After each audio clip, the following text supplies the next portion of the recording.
Hello my dear students, this is Sushma of Botany Department from Sir CRR College for Women. We are learning about the drug evaluation from the paper cluster 3 Pharmacognosy and Phytochemistry. So what is the definition of drug evaluation? Evaluation means determining the identity, purity and quality or activity of the drug. So evaluation ante first identity, ఆ తర్వాత purity and quality as well as activity ఇవన్నీ తెలుసుకుంటేనే దాన్ని evaluation అంటాం. The crude drugs can be identified on the basis of their morphological, histological, chemical, physical and biological studies. So crude drugs అన్నీ ఎలాగ identify చేస్తాము అంటే initially morphology చూస్తాము, ఆ తర్వాత histology means anatomy, chemical analysis చేయాలి, అలాగే physical analysis and finally biological studies కూడా చూస్తాము. Evaluation of herbal drug is an important tool in the herbal formulation of high quality products. So evaluation అంటే ఒక herbal drug తీసుకుంటే కనుక అదొక important టూల్గా ఉపయోగపడుతుంది. ఎందులో అంటే హై క్వాలిటీ ప్రోడక్ట్స్లో, ఎందుకంటే వాటి నుంచి మాత్రమే ఫార్ములేషన్స్ తయారు చేస్తాం కాబట్టి. The quality of herb depends upon many factors like cultivation, collection time, drying, storage and processing for market. So ఒక హెర్బ్ యొక్క క్వాలిటీ దేని మీద డిపెండ్ అయి ఉంటుంది అంటే అది ఏ ప్లేస్లో కల్టివేట్ చేశారు అండ్ ఏ టైంలో కలెక్షన్ చేశారు, డ్రైయింగ్, స్టోరేజ్ అండ్ ప్రాసెసింగ్ ఎలా చేశారు అనే దాని మీద డిపెండ్ అయి ఉంటుంది. ఆర్గనోలెప్టిక్ ఎవాల్యుయేషన్ అంటే depends on the morphology. So that means colour, odour, taste, size and shape. So colour మీద కానీ, ఓడర్ మీద కానీ, taste, size and shape. Example తీసుకుంటే pungent taste of ginger and capsicum. So ginger కానీ capsicum కానీ తీసుకుంటే దాని యొక్క పంజెంట్ టేస్ట్ ద్వారా మనం ఐడెంటిఫై చేయొచ్చు. Similarly the aromatic odour of umbelliferous fruits, coriander లాంటివి. Morphological differentiation of Indian senna and Alexandrian senna, ఇవి రెండు కూడా మార్ఫాలజీని చూస్తే మనం డిఫరెన్షియేట్ చేయొచ్చు, ఇండియన్ సెన్నా కానీ అలెగ్జాండ్రియన్ సెన్నా కానీ. The sweet taste of liquorice, so liquorice యొక్క స్వీట్ టేస్ట్ని బట్టి అది ఇవాల్యుయేట్ చేయొచ్చు. Finally the disc shaped seeds of nux vomica. So nux vomica seeds అన్నీ కూడా డిస్క్ షేప్లో ఉంటాయి. Next microscopic evaluation. It is insensible in the identification of herbs as well as identifying small fragments of crude or powdered herbs and in the detection of adulterants. So ఇది చాలా insensible అని చెప్తున్నారు, ఎందుకంటే identification of drugs తీసుకుంటే అవన్నీ కూడా morphology చూస్తే మాత్రమే ఇవాల్యుయేట్ చేసేవి ఆర్గనోలెప్టిక్లోకి వస్తాయి.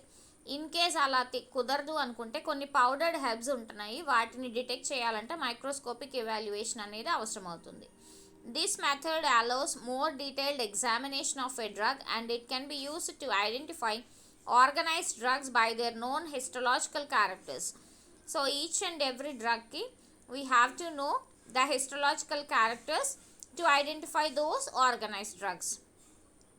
The histological study can be carried out by making thin section. So thin section అనేది ఎలా తీసుకోవాలంటే transverse or longitudinal section. The microscopic examination of powder drugs depends on presence or absence of certain cells or tissues elements such as stone cells, fibers, starch grains, oil droplets, calcium oxalate crystals and ఎల్యూరాన్ grains. So ఒక microscopic examination కనుక powder డ్రగ్కి చేయాలంటే కొన్ని cells మీద depend అయి ఉంటుంది. ఆ cells ఏమేంటి అంటే tissues elements కానీ, stone cells, fibres, starch, oil droplets, calcium oxalate crystals ఇలా ఏవైనా తీసుకోవచ్చు. For example first linear measurements తీసుకుంటున్నాము, దాంట్లో స్టార్చ్ గ్రెయిన్స్ యొక్క డయామీటర్ని మెజర్ చేస్తున్నాం. సో కేషియా బార్క్ నుంచి సిన్నమన్ బార్క్ని మనం డిస్టింగ్విష్ చేయొచ్చు. అలాగే ట్రైకోమ్స్ కనుక తీసుకుంటే అవి ట్యూబులార్గాను ఇలాంగేటెడ్గాను ఉంటాయి కొన్నిట్లో, కొన్ని స్పీషీస్ తీసుకుంటే glandular outgrowths of the epidermal cells అని చెప్తున్నారు. The diameter of starch grains helps in the detection of senna stalks from those of powdered senna leaf. So మనకి ఎప్పుడైతే క్రూడ్ డ్రగ్ పౌడర్డ్ ఫామ్లో ఉందో అది సెన్నా స్టాకా సెన్నా లీఫా అనేది డిస్టింగ్విష్ చేయాలంటే it depends on the diameter of starch grains అంటున్నాం. Leaf constants. So the determination of leaf constants includes stomatal number, stomatal index, vein islet number, vein termination number and palisade ratios. So stomatal number అంటే ఏంటంటే stomata అనేవి minute pores అవన్నీ కూడా లీఫ్కి epidermal పొజిషన్లో కనిపిస్తాయి. So that stomatal number is the average number of stomata per square mm of epidermis of the leaf. So ఒక square ఎంఎంలో ఎన్ని స్టొమాటా ఉన్నాయి అనేది క్యాలిక్యులేట్ చేస్తే దాన్ని స్టొమాటల్ నంబర్ అంటాం. Next stomatal index, the percentage which the number of stomata form to the total number of epidermal cells, each stoma being counted as one cell. So ఒక పర్సంటేజ్ని calculate చేస్తున్నాం epidermal సెల్లో. అవి calculate చేయడానికి ఒక ఫార్ములాని use చేస్తున్నాము. The stomatal index can be calculated by the following formula. The stomatal index is equal to S by E plus S into 100. సో ఎస్ అంటే ఏంటంటే the number of stomata per unit area, ఒక్క unit ఏరియాకి ఎన్ని stomata ఉన్నాయి అనేది. అలాగే ఈ అంటే number of epidermal cells in the same unit area. So అదే యూనిట్ ఏరియాలో ఎపిడర్మల్ సెల్స్ ఎన్ని ఉన్నాయి అనేది కౌంట్ చేస్తే దట్ ఈస్ కాల్డ్ ఈ. Next vein islet number, the number of veinlets per square mm of the leaf surface midway between the midrib and the margin. So మిడ్రిబ్కి మార్జిన్కి ఎన్ని వీన్లెట్స్ ఉన్నాయి ఒక స్క్వేర్ ఎంఎంకి అని కౌంట్ చేస్తే that is called vein islet number. ఇది ఖచ్చితంగా ఏ ప్లాంట్కైనా కాన్స్టెంట్గా ఉంటుంది.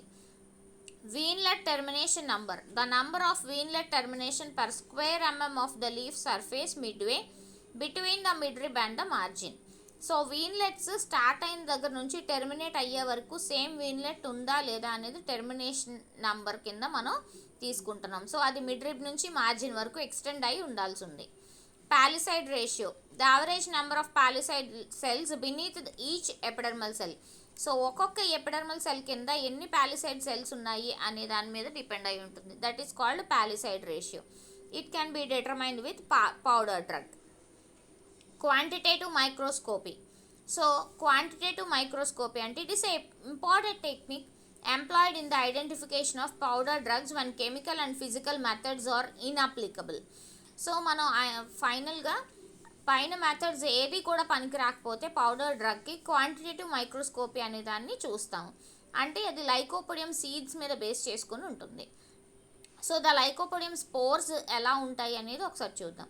Using this method one can determine the proportions of the substances present by means of a microscope using the lycopodium spore method.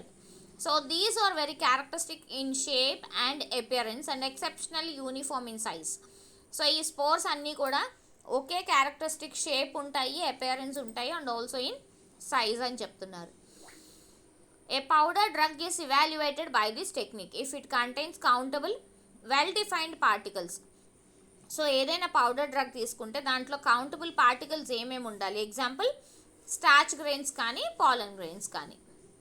Adulterated starchy drugs can be determined by counting the number of starch grains per mg. So starchy drugs కొన్ని ఉన్నాయి, అవి adulteration forms కనుక మనం determine చేయాలంటే starch grains ఒక mgకి ఎన్ని ఉన్నాయి అనేది డిటర్మైన్ చేస్తాం.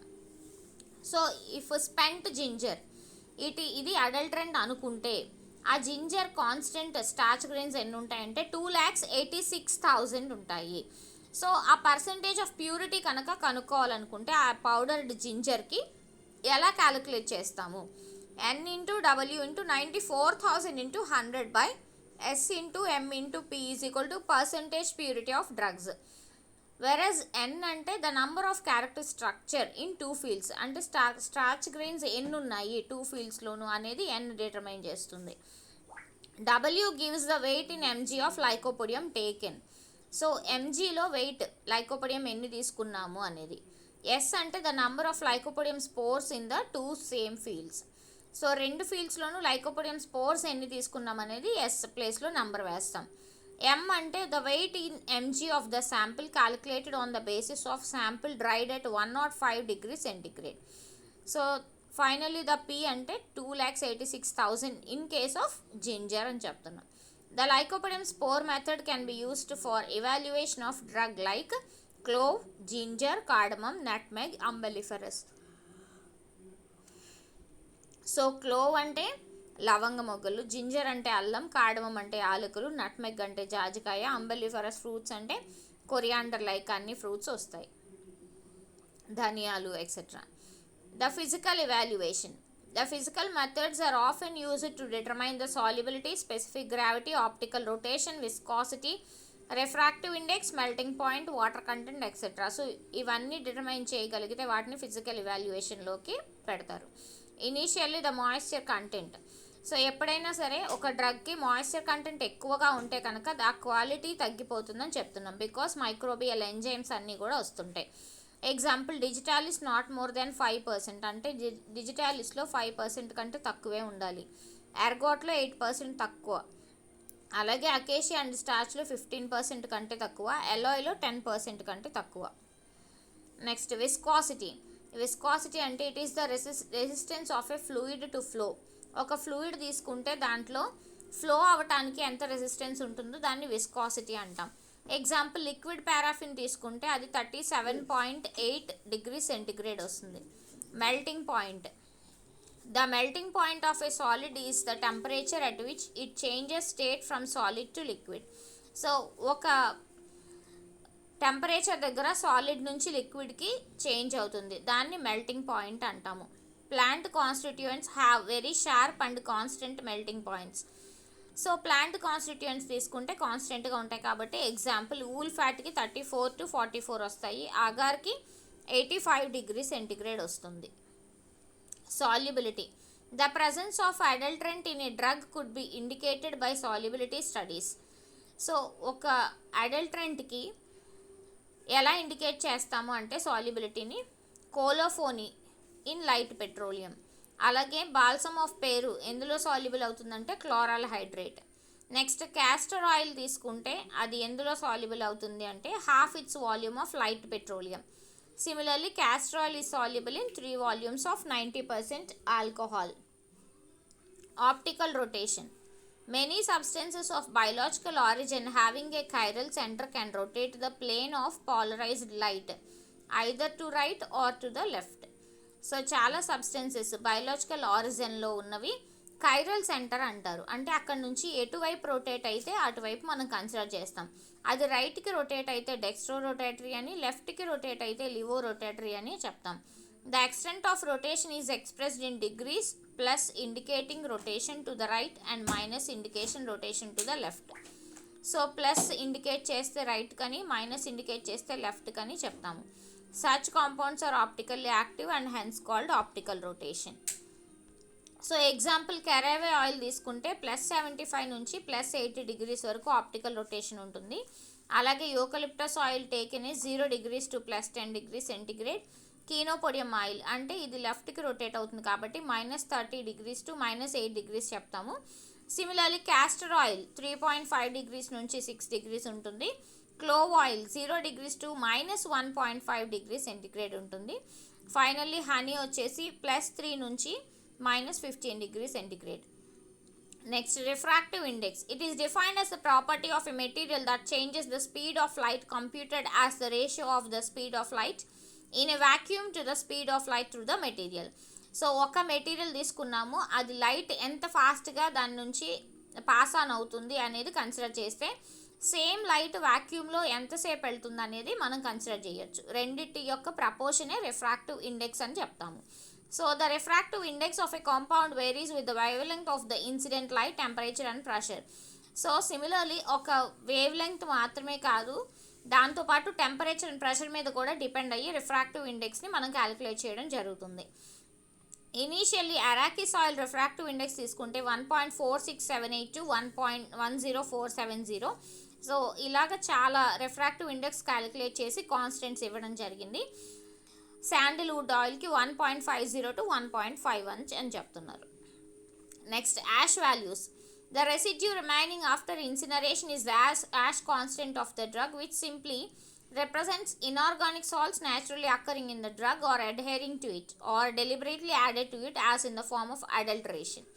సో యాష్ వాల్యూస్ అనేవి ఎలా డిటర్మైన్ చేస్తాము అంటే కంప్లీట్గా అవి యాష్లోకి అయిపోవాలి, అంటే ఇన్సినరేషన్ అని చెప్తున్నాము. ఇన్సినరేషన్ అని ఎప్పుడైతే చెప్తున్నామో అందులో కంటెంట్ ఏమి ఉండదు, కంప్లీట్గా యాష్ సబ్స్టెన్స్ అయిపోతుంది. The temperature used for obtaining ash values is 600 degrees centigrade. So ఆ టెంపరేచర్ దగ్గర కనుక ఎప్పుడైనా మనం మండిస్తే ఇంకా యాష్ తప్ప ఏం మిగలదు. సో అందులో మళ్ళీ ఏం మిగులుతున్నాయి, ఇన్ఆర్గానిక్ సాల్ట్సా ఆర్గానిక్ సాల్ట్సా ఏమున్నాయి అనేది డిటర్మైన్ చేస్తాం. Different types of ash values are used in the detection of crude drugs like total ash, acid insoluble ash, water soluble ash and sulfated ash. So ఇలాగ మనం డిఫరెన్షియేట్ చేస్తున్నాం. For example ash insoluble in dilute HCl, అలాంటి దాన్ని acid insoluble ash అని చెప్తాం. Hydrochloric యాసిడ్లో insoluble అయి ఉండాలి. అలాగే calcium oxide or carbonate yielded by the incinerated oxalate will be soluble in HCl. When the ash is treated with HCl, remaining ash is weighed. So calcium ఆక్సైడ్తో కానీ కార్బోనేట్తో కానీ yield అయినవి వాటిని ఇన్సినరేట్ చేస్తే అవి మళ్ళీ HClలో సాల్యుబుల్ చేయాలి. అలాంటి వాటిని మళ్ళీ రిమైనింగ్ యాష్ ఏదైతే ఉందో దాన్ని వేయి చేస్తే దాన్ని ఇన్సాల్యుబుల్ యాష్ అంటున్నాం. Similarly water soluble ash is used to detect the presence of material exhausted by water. So వాటర్తో పాటుగా ఏదైతే ఎగ్జాస్ట్ అవుతుందో దాన్ని వాటర్ సాల్యుబుల్ యాష్ అని చెప్తున్నాం. సల్ఫేటెడ్ యాష్, సో ఎప్పుడైతే సల్ఫ్యూరిక్ యాసిడ్లో మనం యాడ్ చేస్తున్నామో కొన్ని మిగిలిపోతాయి వాటిని సల్ఫేట్ సాల్ట్స్ అంటాము. సో వాటిని సల్ఫేటెడ్ యాష్ అని చెప్తున్నాం. ఫైనల్లీ స్పెసిఫిక్ గ్రావిటీ, దీన్ని ఆల్మోస్ట్ రిలేటివ్ డెన్సిటీతో కంపేర్ చేస్తాము. It is the ratio of the mass of liquid are solid to the mass of an equal volume of distilled water at 4 degrees Centigrade. So ఒక liquid కానీ solid కానీ equal volume, అది water 4 degrees Centigrade దగ్గర ఎంత ఉంటుందో దాంతోపాటు distil చేస్తారు. So దాంతో కంపేర్ చేయొచ్చు. Castor oil 0.95, coconut oil 0.95, cotton seed oil 0.88 to 0.93. Next, ultraviolet rays. Certain crude drugs flourish when cut surface of the powder is exposed to ultraviolet radiation. It is useful in the identification of those drugs. So కొన్ని crude drugs ఏంటంటే cut surface నుంచి flourish చేస్తాం, అంటే కొంత powder drug తీసుకుని దాని నుంచి ఒక అల్ట్రావైలెట్ రేడియేషన్ పంపించడం జరుగుతుంది. అప్పుడు రెండు డ్రగ్స్ని మనం డిస్టింగ్విష్ చేయటం ఈజీ అవుతుంది. ఎగ్జాంపుల్, ఇండియన్ అండ్ చైనీస్ రుబాబ్ నుంచి వీటిని డిస్టింగ్విష్ చేసి చెప్పచ్చు, ఎగ్జామిన్ చేస్తే ఈజీగా రికగ్నైజ్ చేయొచ్చు. Extractive values. The extracts obtained by exhausting crude drugs with different solvents or approximate measures of their chemical constituents. So కొన్ని ఎగ్జాస్టింగ్ క్రూడ్ డ్రగ్స్ ఉన్నాయి, వాటిని కొన్ని సాల్వెంట్స్లో కలిపితే కనుక కెమికల్ కాన్స్టిట్యూయెంట్స్ అన్నీ కూడా మెజర్మెంట్స్ తెలుస్తాయి. For example, water soluble extractives. This is applied to the drugs which contain water soluble active constituents. ఆ యాక్టివ్ కాన్స్టిట్యూయెంట్స్ ఎందులో కనిపిస్తున్నాయి అంటే వేటికి ఇది ఇంప్లై అవుతుంది అంటే గ్లైకోసైడ్స్ కానీ, టానిన్స్ కానీ, మ్యూసిలేస్ కానీ ఇలాంటి డ్రగ్స్. అలాగే ఆల్కహాల్ సాల్యుబుల్ ఎక్స్ట్రాక్టివ్స్ వచ్చేసి టానిన్స్ అండ్ రెజిన్స్లో చూస్తాము, ఈ మెథడ్ దానికి ఇంప్లై అవుతుంది. ఈథర్ సాల్యుబుల్ ఎక్స్ట్రాక్టివ్స్ వచ్చేసి volatile oils and fixed oils అని చెప్తున్నారు. Next, foreign organic matter. The parts of organ or organs other than those parts of drugs mentioned in the definition and description of the drug are known as foreign organic matters. అంటే మనం distinguish చేసిన drugs first morphology చూసాము, తర్వాత microscopy చూసాము, ఫైనల్గా anatomy చూసిన తర్వాత కొన్ని powder drugs and ash drugs కూడా చూసాం. ఇవేది కాకుండా ఇంకా కొంత ఫారిన్ ఆర్గానిక్ మ్యాటర్ మిగిలిపోతుంది. అదేంటి అంటే they may be insect, mould, earthy matter, animal excreta etcetera. So మనం తీసుకున్న క్రూడ్ డ్రగ్తో పాటుగా ఇంకా కొన్ని మౌల్డ్స్ వచ్చేస్తూ ఉంటాయి, వాటిని ఫారిన్ ఆర్గానిక్ మ్యాటర్ అంటున్నాం. Each and every vegetable drug has their own limit of foreign organic matter. So A vegetable drug తీసుకున్నా దానికి కొంత లిమిటేషన్స్ ఉన్నాయి. ఎగ్జాంపుల్, గార్లిక్, వెల్లుల్లి తీసుకుంటే దాంట్లో 2% కంటే తక్కువ ఉండాలి. అలాగే సాఫ్రాన్, కుంకుమ పువ్వు తీసుకుంటే దాంట్లో కూడా 2% కంటే తక్కువ ఉండాలి. Next, chemical evaluation. So chemical evaluation includes quantitative, qualitative and chemical assess. So ఈ ఎస్ఏస్లో ఏమేమి వస్తున్నాయంటే ఇనీషియల్గా ఐసోలేషన్ అంటే సెపరేషన్, ఫస్ట్ సెపరేట్ చేయాలి డ్రగ్ని, తర్వాత ప్యూరిఫై చేయాలి, ఫైనల్గా ఐడెంటిఫై చేయాలి. ఏం ఐడెంటిఫై చేస్తాం, దాంట్లో యాక్టివ్ కాన్స్టిట్యూయెంట్స్ ఏమేమి ఉన్నాయి అనేది కెమికల్ మెథడ్స్ ద్వారా ఇవాల్యుయేట్ చేస్తున్నాం. సో క్వాంటిటేటివ్ కెమికల్ టెస్ట్ అంటే రెజిన్స్ అండ్ బాల్సమ్స్కి యాసిడ్ వాల్యూ టెస్ట్, బాల్సమ్స్కి సెపోనిఫికేషన్ వాల్యూ టెస్ట్, వాలటైల్ ఆయిల్స్కి ఎస్టర్ వాల్యూ టెస్ట్, ఇలాగ వేరియస్ టెస్ట్ ఒక్కొక్క దానికి ఇంక్లూడ్ అయి ఉన్నాయి. ఆ టెస్ట్ చేస్తే దాన్ని క్వాంటిటేటివ్ కెమికల్ టెస్ట్ అని చెప్తాం. అలాగే క్వాలిటేటివ్ కెమికల్ టెస్ట్ ఐడెంటిఫికేషన్ చేయడానికి ఏమేమి వస్తున్నాయి అంటే కొన్ని క్రూడ్ డ్రగ్స్ అలాగే వాటి యొక్క మెటబలైట్స్ని మనం క్వాలిటేటివ్ కెమికల్ టెస్ట్లో చేయడం జరుగుతుంది. అవి example alkaloids, glycosides and tannins. So ఎలాంటి కెమికల్ టెస్ట్ వేటికి ఇంప్లై చేస్తున్నారు అనేది ఇక్కడ రాయడం జరిగింది. డ్రాగన్ డ్రాప్స్ టెస్ట్ ఆల్కలాయిడ్స్కి చేస్తే రిజల్ట్ ఎల్లో ఆరెంజ్ ప్రెసిపిటేట్ వస్తుంది. బోన్ ట్రాగర్స్ టెస్ట్ యాంథ్రక్వినోన్ గ్లైకోసైడ్స్కి చేస్తే పింక్ అమోనికల్ లేయర్ వస్తుంది. And ferric chloride test tannins గ్రూప్కి చేస్తే it gives blue colour. Shinoda test for the flavonoids gives pink colour. Molisch test when employed to carbohydrates resulting purple to violet color rings. Millen's test when gives amino acids resulting in white precipitate. The analytical evaluation. Analytical methods include spectroscopy and chromatographic techniques. So ఇవన్నీ కూడా మనం analytical ఎవాల్యుయేషన్లో చూస్తాము. The choice of extracting solvents depending on the nature of the compounds involved. So extracting solvents దేని మీద depend అవుతున్నాయి అంటే కొన్ని active constituents ఉన్నవి మాత్రమే అనలిటికల్ ఎవాల్యుయేషన్కి ఇంప్లై అవుతున్నాయి. So what are the active constituents? When the active constituents are known, a vast array of modern chemical analytical methods are employed. ఆ అనలిటికల్ మెథడ్స్ ఏమేంటి?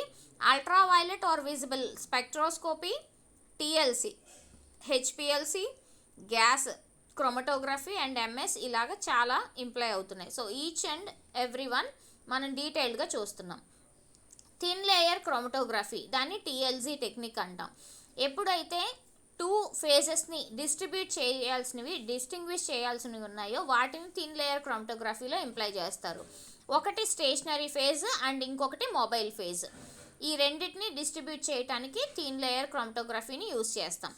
అలాగే HPLC high performance liquid chromatography దాన్నే high pressure liquid chromatography అని కూడా చెప్తాము. ఇది herbal medicines అన్ని ఈజీగా మనం తెలుసుకోవడానికి యూజ్ చేసే మెథడ్. గ్యాస్ క్రోమటోగ్రఫీ దాన్నే గ్యాస్ లిక్విడ్ క్రోమటోగ్రఫీ అని కూడా చెప్తాము.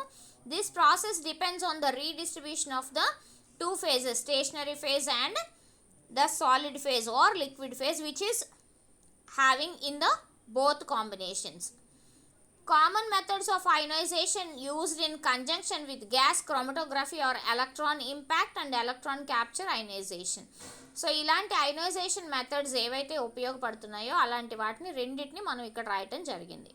స్పెక్ట్రోఫోటోమెట్రిక్ మెథడ్స్ వీటిలో అల్ట్రావైలెట్ ఆర్ విజిబుల్ స్పెక్ట్రోస్కోపీ, అలాగే infrared spectroscopy, fluorescence analysis, nuclear magnetic resonance spectroscopy, mass spectroscopy, X-ray diffraction and radio immune assay ఇలాంటి మెథడ్స్ అన్నీ కూడా అనలైటికల్ ఇవాల్యుయేషన్లోకి వస్తాయి. Finally the biological evaluation. It is employed when the drug cannot evaluated satisfactorily by chemical and physical methods. So chemical methods వల్ల కానీ physical methods వల్ల కానీ క్రూడ్ డ్రగ్ని మనం ఇవాల్యుయేట్ చేయలేకపోతే ఫైనల్గా బయలాజికల్ ఇవాల్యుయేషన్ అనేది దానికి ఇంప్లై అవుతుంది. It includes determination of therapeutic activity of the herbal drugs by using biological models of intact animals, animal preparations, isolated living tissue or microorganisms. So biological models అంటే మనం ఇప్పుడు ఏదో ఒక యానిమల్ని use చేసి ఈ డ్రగ్ని వాటికి టాక్సిసిటీ తెలుసుకోవటానికి కానీ లెథల్ డోస్, ఎఫెక్టివ్ డోస్ తెలుసుకోవటానికి కానీ ఫస్ట్ వాటి మీద ప్రయోగించడం జరుగుతుంది. So what are the drugs and animals used?